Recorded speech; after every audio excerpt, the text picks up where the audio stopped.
matters. New at 9, the president started the debate, and now it is coming to our state. Should the minimum wage be raised in Wisconsin? Mike Lowe takes a closer look at the possible impact. It was a surprise in the State of the Union. Tonight, let's declare that in the wealthiest nation on earth, no one who works full-time should have to live in poverty, and raise the federal minimum wage. The president called for increasing the minimum wage from $7.25 an hour to $9 an hour.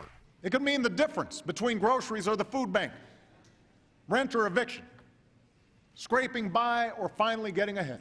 The federal hike seems unlikely given all the other issues Washington is grappling with now, so the issue is playing itself out on the state level. 19 states have their minimum wages set higher than the federal mandate. Wisconsin isn't one of them.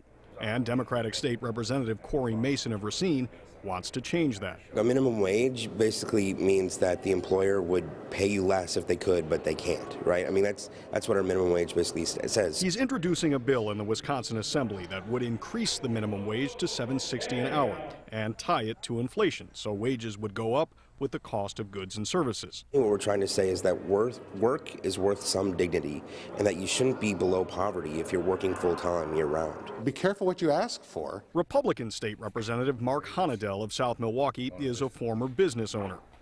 Here it is. He has studied the impact on businesses and hiring. He says raising the minimum wage could end up raising the unemployment rate. I got my hands on some data from Washington that shows one very, very important fact.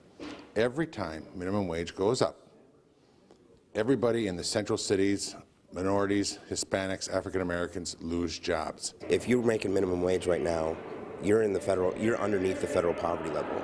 It's not enough so you can raise a family and support yourself. Representative Mason and I would probably be at odds just due to the fact that we look at the minimum wage not as a family supporting wage, just as an entry-level wage for young people to get their foot into a door to a job. Mike Lowe, Fox 6 News.